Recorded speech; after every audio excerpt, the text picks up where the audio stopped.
Well, good morning, guys.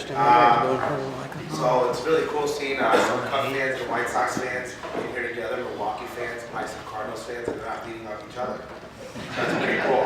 I'm excited to be here. Last week, I was actually at a convention for financial advising, and that's what I do now in my new life.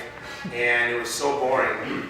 I was looking forward to talking to a bunch of guys about baseball. So that's my passion and my family. So I'm glad that I'm here. So again, I'm Ozzie Guillen Jr., oldest son of Ozzie Guillen, World Series manager of the Chicago White Sox, obviously. But I've been around baseball my whole life. Grew up, was born in Las Vegas during my father's tenure in AAA, and then grew up inside a clubhouse. So I've seen a lot of interesting things, a lot of good players. Baseball's in my family. It's a passionate thing. A couple of my aunts are married to baseball players. In my career, I started off working in the clubhouse for a pretty good team, Atlanta Braves in the 90s.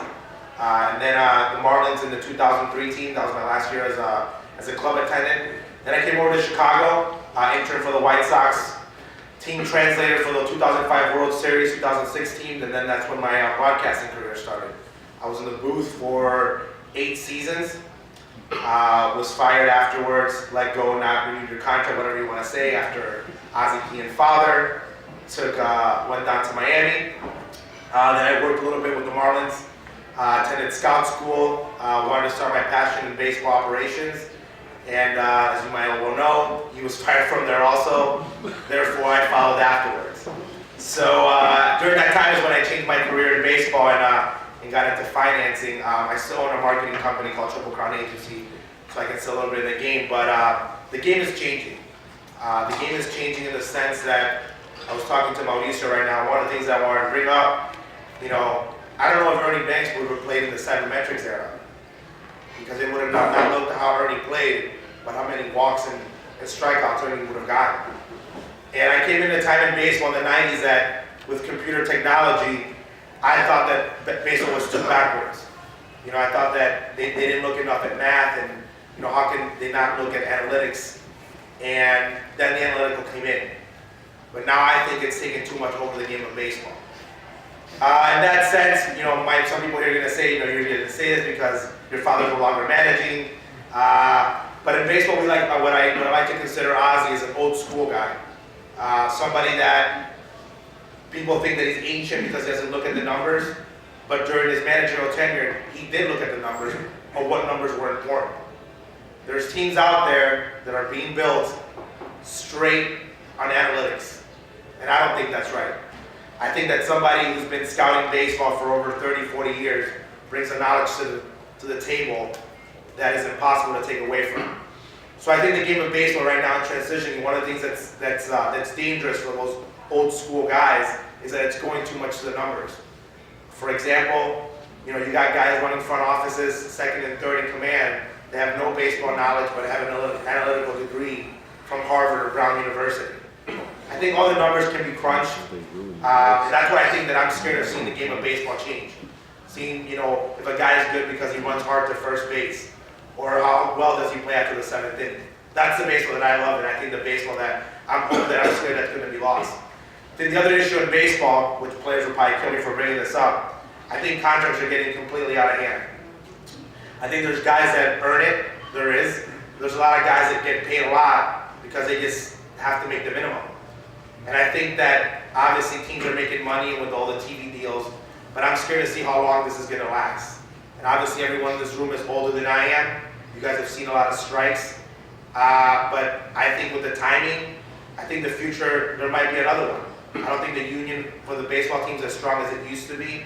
I can see the owners trying to use that against the team. But looking at some of these contracts and some of these spendings on some teams, it's really ridiculous. And that goes back to affecting the number one person in the game, which is the fan. I think that growing up, and now that I'm not in baseball, and sometimes I have to buy tickets, I see the cost. I see the cost of how much it takes a family to go to a baseball game. And my brother Ozzie Guillen is playing independent ball for the Normal Home Builders, and I'm sitting there with my father Ozzie Guillen, and he said, for the crap that the White Sox and the Cubs are putting, this was last year, are putting on, I'd rather drive up here to Normal or Schaumburg and and watch these guys who are playing independent ball that are playing with more passion and pay $5, $6 a ticket because at the game what I want to watch is baseball. So I think the game, the teams, they're doing a lot, bringing the fan in, but I think that's the number one thing and the most important thing to keep baseball alive is the fan. And I think getting into that point, I think there's been a huge disconnect between players and fans in the last 10 to 15 years due to social media, due to websites like drunkathletes.com, due to Instagram and a lot of issues going on. And I've seen that disconnect, especially from people like my father, who at first were very, very close with the fans and would take a picture anywhere and would not care what the fan would say or what would come out afterwards, to now being scared of, where am I going to take this picture? What is this fan going to post up of this picture? And that's been a huge loss because I remember growing up, I grew up in Berwyn. It wasn't a big deal with fans and players. The people that were my parents' neighbors, they were fans. The kids that I went to school with, they were fans, and it wasn't that big of a deal of the athlete and the fan. Now I think there's a huge disconnect of that, and that hurts the game. Because at the end of the game, the fan's a person that comes in and pays that ticket. Two good things that I want to bring up. Both teams are going to be pretty good, Cubs and White Sox. I'm quite interested in seeing where that's going to turn out. But now I'm just going to give it up to you guys. I'm sure you guys have questions. I'll answer anything. I'm not going to back down on anything. I'm not scared to answer it. So you guys seem like very knowledgeable baseball guys. I'm not a White Sox fan. I'm not a Cubs fan. I'm a baseball fan. When you've been fired from 3 different teams and you're only 30 years old, you start thinking about that you love the game of baseball more than you're not just a fan of one team. We always like inside stuff. Yeah, of course. So being a clubby for those few years, can you give us your favorite player as a clubhouse, working in the clubhouse, and probably the one that you say is your least favorite? You know what? My favorite player would be the guy who was the best tipper. And who is that? Best tipper. I worked for a really good team in the Florida Marlins. They weren't very good on the field in 2002, but they were hell of tippers. You got guys like Preston Wilson and Cliff Floyd and Castillo, the second baseman. They were pretty good tippers. They get their cars, go get it washed. They were very generous. So bad team, but we're very generous tippers. I think the most fun I had, I think maybe because of my age group, they're probably one of the best things I've ever seen assembled. And I learned a lot in baseball, and not only in baseball, but in my managing skills now, because I try to think what I do in my past, of what I've learned from great managers, because managers are leaders, they just put a uniform on. So what I do now in life, I manage agents, financial advisors, I work for New York Life, and I try to bring those skills, because I have a bunch of guys on my team that have family issues, that I'm trying to make them as best as they can be. Working for Bobby Cox was really cool. And the 1998 Marlins and 99 Atlanta Braves, due to the fact that even the way that his clubhouse was constructed, most clubhouses are constructed in a like a room like this. Atlanta Braves, I don't know if they changed it, but during the late 90s it was a circle. So everyone would have to look at everyone's eyes in the clubhouse. So if Bobby would talk, he would be in the middle of the clubhouse. So you couldn't hide as a player in the dimension. So everyone was kind of an equal. So you couldn't have like a corner, usually the veteran guy has a corner, locker room, and he's there. And during a meeting, he can just, kind of fizz away from like the team circle. And I thought it was really cool that it was a circular, and every player was, equal in the lockers. And again, that comes when you have so many great guys, a couple Hall of Famers, and one of the worst players is Ozzie, who's got 14 years plus in the big leagues. That's a pretty good team. So learning from that aspect was really cool. And I think that also on that end, working for those guys was fun. A lot of funny jokes. I think guys, I never had one guy that I didn't like working for. I think that there's guys that kind of keep to themselves. You see attitudes. There's a couple players I think that talk a big game, but don't back it up. And I think that's the one thing that bothered me the most. Guys that would come in, and when they were playing awesome, they were the best guys ever, and they were on top of their game, And when they were losing and they were not playing, they were miserable. And they hated everyone, and they would root against their teammates and not being good. A couple of those players, one of them not to mention, but they were part of the White Sox, no longer part of that team. But yeah, I don't like that. I don't like when you say I'm a real tough guy and then you're not really tough. So I like guys like Paul Konerko, like not a big speaker, but you know what he's going to bring to the table every day. It's not a lot. It's not very fast. Okay defensively, pretty good hitter, but you're going to get the same thing. Well, let me follow up on that. Is that the job of a manager to try to, say, balance those guys out? Or how do they become that way after, I'll say, all the years in baseball? Their parents. How did they become that way? Yeah. They got that way before they were in the big leagues. One of the things I think, one of the biggest struggles I think in baseball as a player, I like to see, there's something now in the United States that everyone specializes in a sport. And I was just watching an article on Ohio State's football team, how many recruits he had brought in, Urban Meyer, that played multiple sports. And the reason that he did that was, where has this person failed before? Baseball, the thing is, these guys are specializing in one sport. They've always succeeded.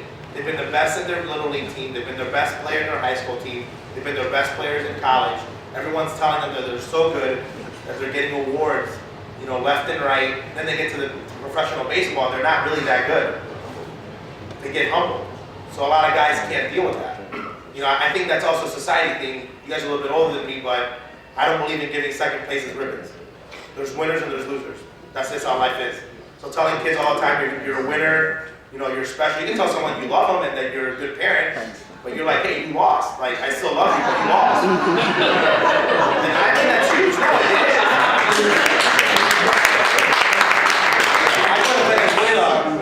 I go to South America and Venezuela, and I see kids that are already playing Little League Baseball, and they know who's good and who's bad.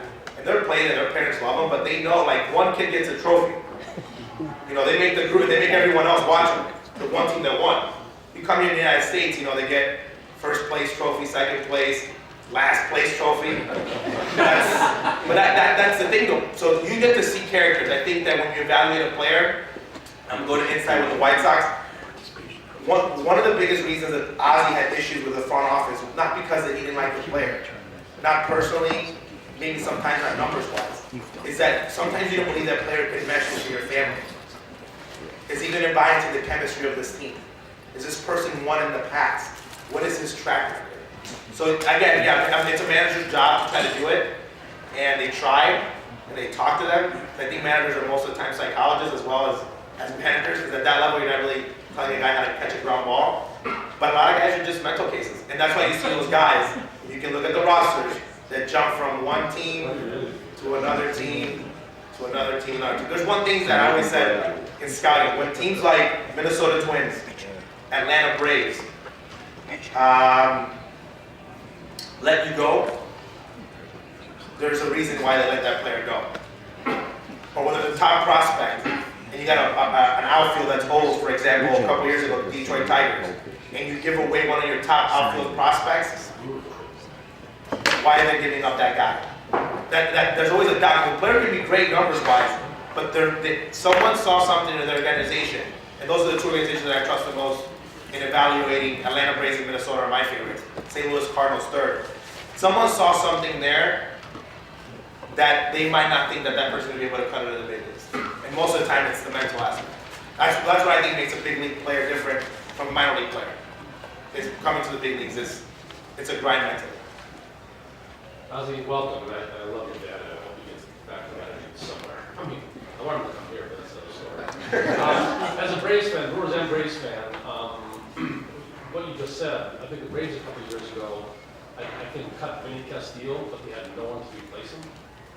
And that to me is a sign of a good organization. You shouldn't do that and bring someone up. But I have to ask you, as a John Smoltz fan, and with the jersey on today, how were Smoltz, Glavine, how were those guys doing? If I had a game 7, I'd pick John Smoltz to pitch it. I think Greg Maddox is probably one of the funniest human beings on the face of the earth.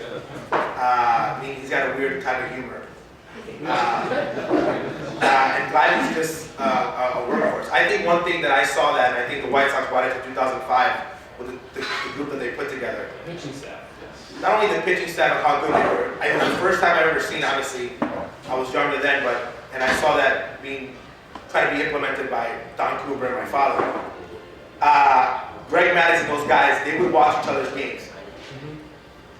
They had a philosophy. So when there's scouting reports, everyone says, okay, to Big Poppy, we're going to pitch. Big Poppy can't hit an inside fastball.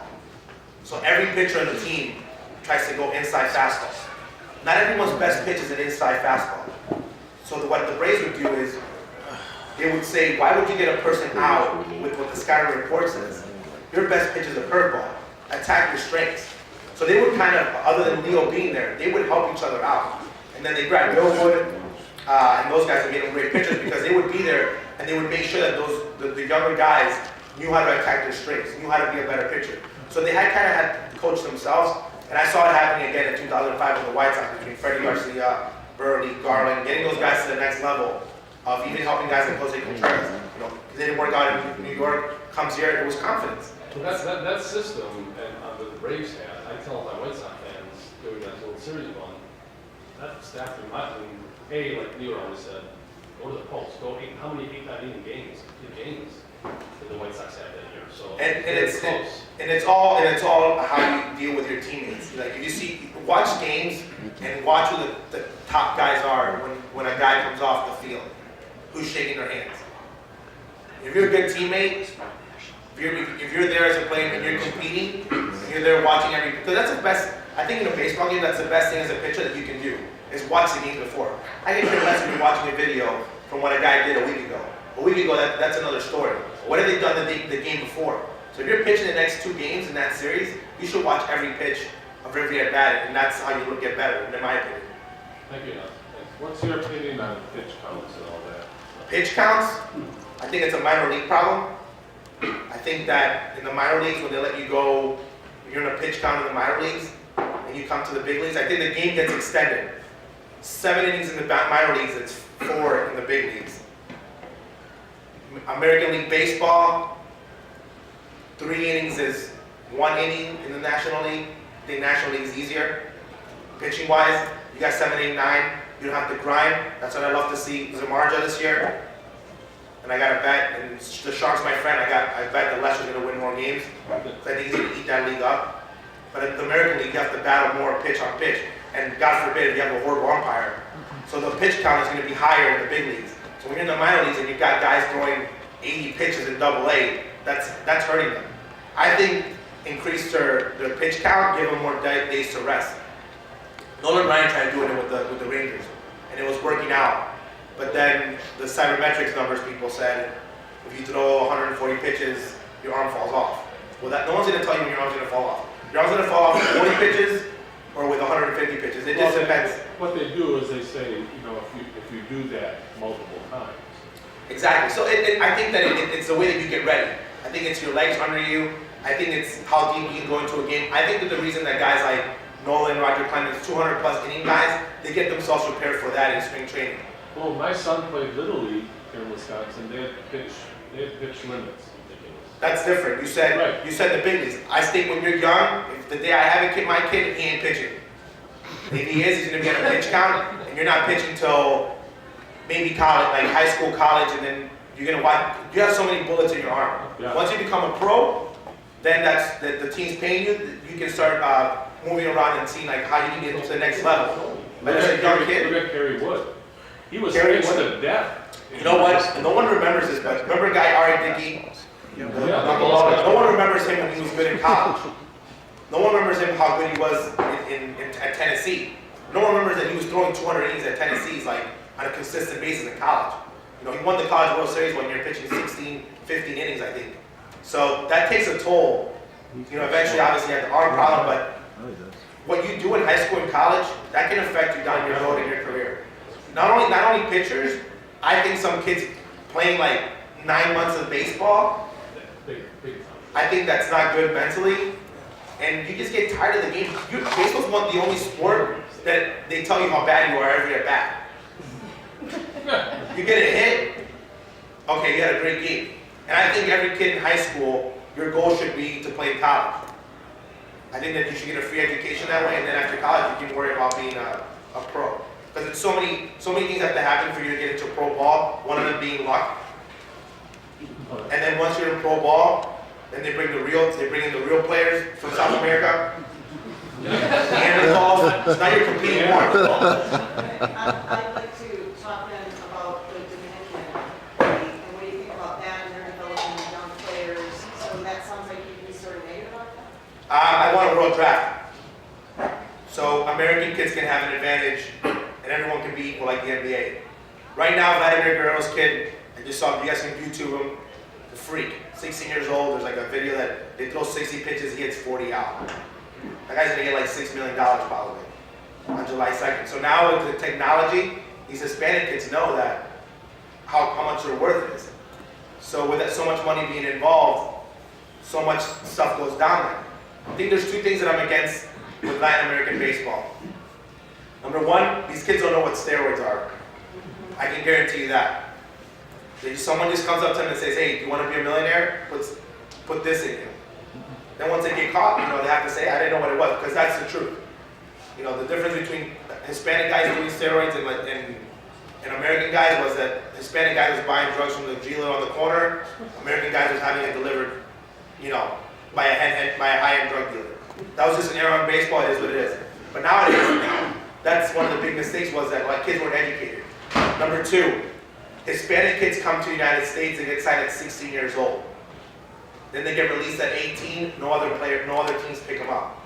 I think getting signed at 16 is way too young. You get burned out. You're coming to a new country, no parents, no family. You're not going to make it. That's like grabbing a sophomore in high school and putting them to play professional baseball. And then if they don't make it, you cut them. So I think the signing age at 16 is way too young. I think you wait till they're 18 or you let any team sign anyone. So I think the other part is since Major League Baseball's not down there, there's not a draft. These kids, it's human trafficking, literally. You go down there, you find someone, and then you sell them to whoever you want. So there's a lot of stuff that happens on there, discrepancies that Major League Baseball does its best to try to make it better. But when there's a lot of money, there's a lot of issues that you have to look into. So I think a world draft would eliminate a lot of that. But then again, Hispanic players will tell you, so that we can't get signed for $1,000 as a free agent. But then all the teams in Dominican have little training camps. They have their academies. And players have, and other people have academies too. Like you can go down there and open your own academy. I think that's the issue. Because they didn't put a rule on there, so some ex-baseball players, they create their own academy, they create their own agencies. I can go down to the Dominican Republic with $500,000 and start my own academy. And then I'm the agent and I can control anybody here can do it. And I think that's going to be an issue when Cuba opens up. That's going to be, everyone's going to go down there and open an academy. So I think there's got to be more regulations. With the draft, you kind of stop that. You can have as many academies as you want, but everyone's going to have to get drafted. You touched a little bit on youth baseball. What's your opinion of the select youth baseball where kids are playing at 9, 10, 11 years old? They're playing 70 games. Again, I think that when you're a kid, you should be able to play every sport. You should be a triathlete. I think there's a lot of money in youth baseball. Again, money. I think that traveling teams, specializations, coaches, the competition, you think you're going to get there. I think that money drives that. I think that's crazy. Like I hope my kid doesn't get that. I'm going to be driving again for 4 months out of the summer everywhere. Nah. You're going to be playing regular baseball, and then once you get to a level of high school, when you're developing your skills need to get better, then we're going to focus on that. But at 9, 10 years old, that's too much. When a lot of kids aren't even playing high school baseball, they're bypassing that. To go straight to junior college. It depends. I think you lose a lot of things that are going to make you better in the big league level and professional. Those things that how to fail, your team camaraderie. There's one thing when you're scouting is what's his baseball poise, like what's his baseball aptitude. You got to see that in a kid. Like if Ozzie Guillen was in today's baseball world, he probably wouldn't have gotten drafted by anybody because he was little. He was crazy, like legitly. He was like running around and stuff. He can play the game though. So every scout thinks they're like genius, like, oh, I found A-Rod. I can grab a 4-year-old from the bar and say, hey, from inside, say, hey, what do you think about this person? They say, wow, that guy's pretty good. I like the guys that drafted like David Eckstein, Joy Cora, guys that are like Mark Burley, like whoever got Burley that guy's a genius. Those are the guys that are like the diamonds in the rough that, due to like the baseball formality, they wouldn't have made it. So I think youth baseball, I think that parents take it way too serious at way too young of an age. So that's way too many games for a kid to be playing. Do you think just playing one sport that leads to injuries as well? I think so much injuries just gets you boring. It bores you. When you're the best at something, like when I played, I was out of your 3 sports, you're usually really good at one. So the people that go focus on a sport, that's the sport they're going to dominate. So you're going to grow up your whole, I want to give an example, but I don't want to say the player's name, that was very good, Little League, college, came to play a team in Chicago, and he came in and they made him, the best player on earth, and he wasn't that good. And when he was faced with adversity, he was horrible. And now he's the backup player. North side or south side? Southside.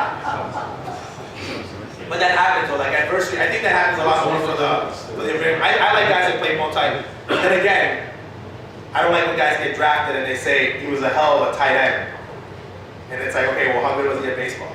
Which happens a lot on the south side. It's top ceiling guys. Do you feel that college players have more focus and are much easier to coach? And did you go to college? No. I went to college, I played college baseball. Well, I took some people's money in college baseball. I think that I thought I was going to be way better. I had other types of fun in college. Baseball wasn't a focus. But, so there's a guy, and this is a joke, he might see the YouTube video and think this is funny, maybe he might not. So Micah Johnson, the second baseman, he was talking, the White Sox Fest, they had him on the stand, and I was there, and I think he's a pretty good player, actually a fan of his. And they asked him a question that, oh, it's so great that he's going to go get his degree. And they asked him, why do you want to get a degree? And he said, I want to be a general manager in the future. I turned and I said, that's not a good sign. He's thinking about what he wants to do in the future when he gets college degree. I like players that are like Juan Uribe. Can't read, can't write, can't do anything. There's no baseball. I believe in college. How many rings, right? Yeah, I believe in college. I think it's a great thing. I think that I can't evaluate this. Like if I would have signed right out of high school, I would have been lying to myself because I knew that I wasn't going to make it to the big leagues right away. So I think that a choice to go into college is great because my goal in life, and I think everybody's goal in life should be to believe how good you're going to be. I think you should ask around and really know how much your worth is. Not just from like the people around you. It's a very hard jump. For example, my little brother Ozzie, he signed out of high school, top high school in Chicago, in Florida, signed by the White Sox, didn't go in the round that he wanted to go in, decided to go play college. I think college affected him instead of going to pro ball. Because he's not really a student, so he was just there trying to play baseball, so the grades didn't work out. So now he had to leave his senior year and go play independent ball. So you have to know like what you really want. It's not the correct answer for either or. Like for me, it was great that I went to college because I'd probably be unemployed, working, groceries or something. But the fact that I got to use baseball to go play college allows me to today, have multiple jobs in baseball. Let me be from the club I was attending to actually work in a front office. That's all because of school. Because if not, I'd be a bad boy. I'd be a grown bad boy, which would be really weird. But now I get with my education, I get to work, for a great company, and I have a future. So I'm all about education first. But if you're a pretty good baseball player, you should just sign and play pro ball. Just wanted to ask you what you found most challenging about broadcasting the game. Baseball? I think broadcasting baseball is easy and awesome. No, I think for me the biggest challenge was not being too big of a fan. Like the South Side, my hero, who I love to death, Hawk Harrelson. I love Hawk. One of my favorites, but the last couple of years is like, he's become way too big of a fan. And I think that gives the fan a false hope because you're listening to the voice of the team. So when a guy comes up to hit and you say, this is going to be the next Derek Jeter, people are like, yeah, this is going to be the next Derek Jeter. If he's not, you have false expectations. that and not critiquing too much. Number one, my father, I didn't want to rip him too much on the air, and other players. Because obviously, like the situation that happened in the North Side with Steve Stone, you're very close to the players. And there's a fine line of how much you should rip it to them or not, because the player can have an issue with you. So those are the two, and I was in a weird situation because I went from being friends to the broadcast. So I was trying to keep it even keel. That's why I think the perfect job always is to work for someone like ESPN, and you get to broadcast everyone, because you can rip or praise any team you want. I think working for one team, and one team only, you have your limitations, so you have to always be even keel. That was my biggest challenge on the part.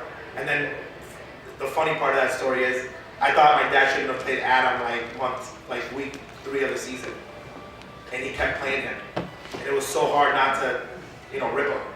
And he kept playing him and putting him to pinch hit. That was a very real frustrating as a broadcaster. As a son, did you mention that to him? Yeah, I mean, I did. My dad has a rule. Everyone thinks my father's a huge baseball fan, and he's not. He loves the history of it. He has a passion for it. But being a fan, he's not a fan of baseball. He's a fan of bullfighting, politics, a bunch of other weird stuff. But he's not a guy, he's not a fan of sports. We don't go home and put on ESPN. My brother and I, all of us, we're sports junkies, especially baseball junkies. So my dad had a rule, we get home, when we were growing up, no baseball talk. And we always ask questions. As a manager, it got worse, because you're the boss.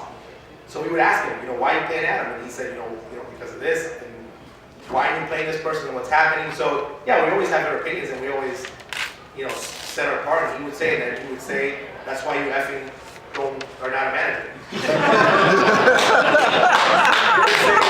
When you watch the games, and I would say, the broadcast booth, he goes, yeah, the farther you get away from the dugout, the smarter you get. And it's true.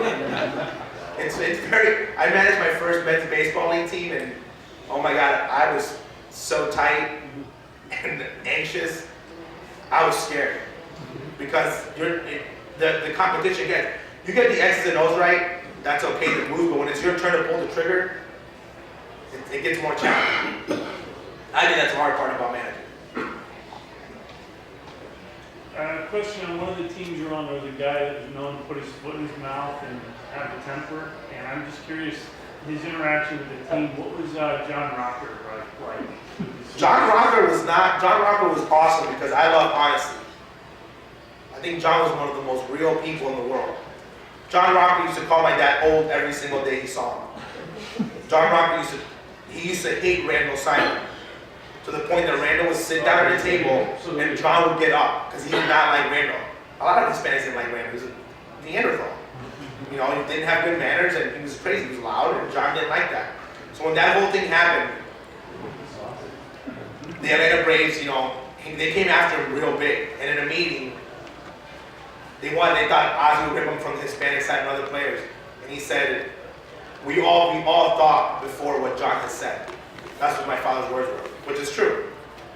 In baseball, racism only works one way. That's one issue that players always have. It's always the white player's fault. But it's not, they don't see it that you're not making it a point to get to know the white player. When you're playing Hispanic music, playing merengue and bachata at 9 o'clock in the morning, or on a trip, that would annoy anybody. It annoys me, and that's the music I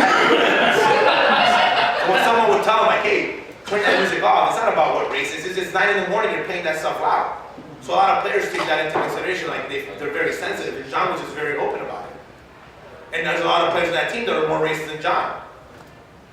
But they would never say it.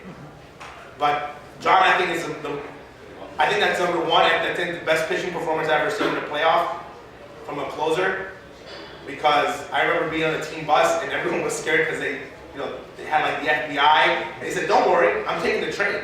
And I was like, this guy will do it. He took the train, and the Mets fans were horrendous fans, by the way. They're crazy. They had batteries, and they were throwing at him during the bullpen, when he was in the bullpen. And it was a double switch. Actually, it's double switch. My father went to short, and John came to pitch, and he was lights out. It was Sandy Koufax. The energy took him to the next level, and he pitched a great series. And after that, obviously, he had other issues. And one of those things, John was a guy that that moment he rise, but he wasn't like a guy like Don Eckerson, you know, like a longevity guy. He had the bullets that he had, he used them, but I think I loved him because he was honest. Do you think that they do enough to acclimate Spanish-speaking players to learn English and learn to live in the U.S.? I think they do. This is my only issue with it. Actually, my father got in trouble for this issue. I think they do in the minor leagues. I think the Hispanic players don't really care. They're like, I came here to play baseball, not learn.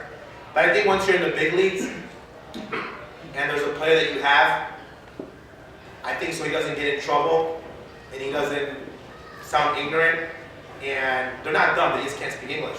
I think they should have a team translator, and at least offer to him to be there. Maybe you're not going to have him on the bench, but have somebody when they come interview, because a lot of the fans, you know, a lot of fans, unless you get someone like Ozzie Guillen that did horrible interviews in the 80s and no one knew what he was saying. I've seen the videos. So a lot of guys are shy. But as a fan, I think I would like to see what someone would want to say. So the White Sox have done a really good job of having translators now after my position is they've had more, but I think it's BS that a guy that comes from Asia, which is one guy, gets like a translator, a massage guy, a guy that grabs his coffee, and there's 100 Hispanic guys, and they don't get anybody. This guy got like a $150 million bonus. This guy got like whatever. And we had a guy in AA baseball, Korean, I think he was Korean. This guy walked with an entourage of like 8 people. This guy threw like 80, was not a very good pitcher. And the White Sox were like, who is this guy? Like this guy had an entourage, that's his massage guy, that's his translator, that's how we got him over here. He had a bunch of Dominican kids that are better than him that, you know, can't communicate. So I think every team should do more to us. I think on that sense, some teams like they cater like to the Asian players, they cater more because they think they're worth more because of the money. I think Hispanic, I wish that all big league teams would have a translator just to, you know, I would have loved to hear more interviews from Vladimir Guerrero, like make the player know that it's available to them via a translator. You know, all the money they spend on the academies and their, you know, I mean, my wife is from Puerto Rico and my son got to spend the summer in Dominican 2 summers ago. And he's seen players, and he said there was a 16-year-old kid that was throwing 80, 90. Yeah, and again, that's like 5 of them. And there's people. My son noticed there was academy people around behind the fence because he was doing some work with some children down there. And he said there's like 6, 7, 8 people from the team of the academy, and then they come up here, and they got to talk. You know, Gomez has to talk to Segura. They have to talk to each other, but yet Aoki has, like you said, an entourage with him. You know, yes. Yeah. And it happens, and I think that again, I think for the players, I had lunch and dinner with Jose Contreras and Alex, and Alex's English has gotten way better, but Jose's hasn't. So Jose, you've been living out. You're not going back to Cuba, bro. 10 years ago, you don't even know how to order something already. Come on. Like you have to acclimate. So a lot of players are like against it, but a lot of players take advantage of it. But I think that having someone, I think that is really cool. Like if, as a fan, I would like to, if the player of the game is a Hispanic guy, I don't care if there's somebody saying what he's going to say, I want to see what his thoughts are. Usually I think the thoughts are probably going to be really dumb, because most players answer really dumb questions, like, but I still would like that. Why would teams not do that? I mean, it seems like the player would be better on the field. Money, cost, why won't teams have a Hispanic coach? I think the manager should learn Spanish. My dad tried learning Japanese, that wasn't a very good thing. It depends. It depends though, like for example, I know that they're filming this, and White Sox going to say, you know, here comes another Guillen, saying it again. I said, as a fan, I would bring a Hispanic coach to that staff.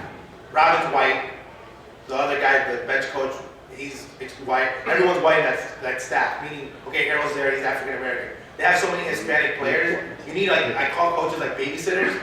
You're like when your mom comes in and like your boss, he rips you. Like, you know, you're doing this wrong. That's the manager's job. Then here comes the babysitter. And he pets you. It's okay, you're still great. You're still good, but oh, he's so mean to you. That's how baseball works. So not having someone there and having all the White Sox best players are all Hispanic. They were a couple years ago, now they're finally realizing it. The marketing department especially. The bobblehead girls, they're not too well when they're brown players. They like guys, white guys better. But the best players on your team are Abreu, Alexei, Aviasil Garcia, your top 3 hitters. Yeah. And they're going to probably be for a while. Hopefully, that's the plan. So having a guy there that's their guy, at least being able to communicate, I think is you feel more comfortable. So I think every team, you should have a little bit of everything to be able to coach in your staff. I think that's a good team. When we watch a pitching coach, maybe a Japanese pitcher, pitching coach goes out there, white guy, how does he communicate with those pitchers? I think Don Cooper is one of the best at doing that. He had, Asian pitcher. He had a Hispanic guy. The Spanish is actually pretty good. You just learn how to talk. Everyone talks baseball terms. Most of the time when a pitching coach goes out there, they're not really saying anything to them. You just got to give a guy a breather and have him believe in himself. So I think the biggest challenge is for the catcher. For someone like AJ, you have to really try to communicate, because pitchers are their mind, and even in your own language, is being able to have that guy trust you. But yeah, I think management and coach, I think it's a almost. We had Juan Uribe. Shingo Takatsu was on the mound. 9th inning, and Juan Uribe called timeout. It was Juan Uribe, Shingo, and AJ, and Uribe was talking. Comes back and like, Uribe, what were you saying to them? You don't speak Japanese and you don't speak English. I don't know, but I just thought it was good to go up there and. But if you're in a baseball, we're like, wow, great non-timeout going up there and doing that. That shows leadership. So I think that's important from any position. The other one is on that with my father. My father was a Tom Seaver. He was playing shortstop on Tom Seaver's 300 win in New York. And again, my dad, first year rookie, I said, this video shows who you are. He's like, what do you mean? I said, to have the balls, sorry my language, to go up to Tom Seaver, who's a Hall of Famer, in his 300 win, an out away from him winning it, you coming up there, a first year Venezuelan who speaks no English, and who's crazy, going up there and telling you it's okay. If I was Tom Seaver, I would have looked over and been like, what is your problem? Get out of here. But then the answer was, that's what leaders do. And him and Tom are good friends to this day. But that shows you that he didn't become a leader later on. At 19 years old, 20 years old, however old he was, he went up to Tom Seaver and he wasn't scared of doing that. And I think that's very important to see when you're scouting. I wish I would see more of that in the Cup shortstop, certainly. Do you think people are getting caught up, the generation coming up are getting caught up too much in this travel ball where it's costing parents an arm and a leg to do all this stuff? And I've been told that from former Major League ball players, they're better off to put the money in the bank and give it for the kids when they're done with high school. Money in the bank for the future, most likely your kid's not going to be a baseball player. Yep. Travel ball is expensive. I just think that if you're a parent and you love doing it, God bless you, but not every parent can do it. I just feel bad when kids think that if they don't play travel ball, they can't make it. Right. That has nothing to do with it. We had a guy, Sweeney, with the White Sox. He played 17 games in high school. He lived in some small town. This guy was a stud. Scouts are everywhere. That's the only great thing about baseball today. Back in the day, there was one scout for 300 players. Now there's 300 scouts for one player. So they're going to find you. So if you play Little League, which I think that's why Little League World Series is one of my favorite things. It's one of those old things that has kept the game pure. Now Cal Ripken's got a World Series, and that's great. Everyone's got their own tournament, but still having that one and playing with the original rules, that's awesome. I see so much pressure, and especially in South America. Even when I was growing up, the only reason I got into basketball and soccer more was because in Venezuela I didn't play. I was a utility guy at age 9. At age 9, I'm a utility guy already. Yeah, my dad's like, you're done playing here. And out of that team, there's 2 big leaguers, Navarro Jr. and Mijares. And Mijares wouldn't make the team because he was fat and a lefty, so all he would do was pitch. So me coming here and being able to play Little League and doing all that, because in South America, that's something that you don't enjoy the game. So you're 10 years old and you're a backup player. Who wants to do that? Who wants to? And I think baseball teaches you a lot more in life than it does just about playing baseball. I think that's what sports are meant to do, to teach you winning, losing, frustrations. I don't like this kid. My dad's annoying. That's what it teaches you, I think, in life. I was going to say, I feel like Coach, when he's 13, 14, young James, right from Spain the area here, a good kid, but he played in the high school team, but for like 13, 14-year-olds, Charlie got drafted by the Tampa Rays out of high school. And he had a Boston College scholarship, or yeah, we did. And he wasn't a very good student, so he just went to the Rays organization and didn't pan out after 3-4 years. But every one of his high school teammates said they couldn't talk to him. Because by the time he got to high school, he was just, I'm much better than you. The media's here, the scouts, you know, and he goes to a place like Germantown, who now, my friend Neil just said, that now they have a great basketball team. They won the state title how many years? When you're in Little League, when you're in AAU basketball, like 11 and 12, they say you're playing basketball. You can't play baseball. Yeah, and that's a mistake. But this kid, and I see him now, and I see Kevin now. He's doing some other stuff. He's gonna go back to school. But he even said, he goes, I was always told that I was the best. I had a 91-mile-an-hour fastball in high school, but that didn't really cut it once he got to the Rays organization. And the Rays, as you know, has great pitching prospects.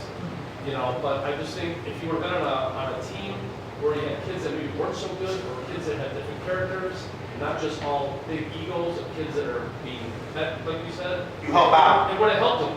I think it does. I think it helps you out when you're the best and you learn how to make your teammates better. So that we have an example my family was at. My little brother Ozzie grew up in Miami. He went to a high school called Pace High School, which is a Miami powerhouse. But Miami baseball is like Friday Night Lights. You're a star. You know, he's played guys like Cosmore, and you look at the roster, it's just ridiculous. But out of as many great players that have played there, not a lot of guys have panned out in the big leagues. Osmer, for example, he has.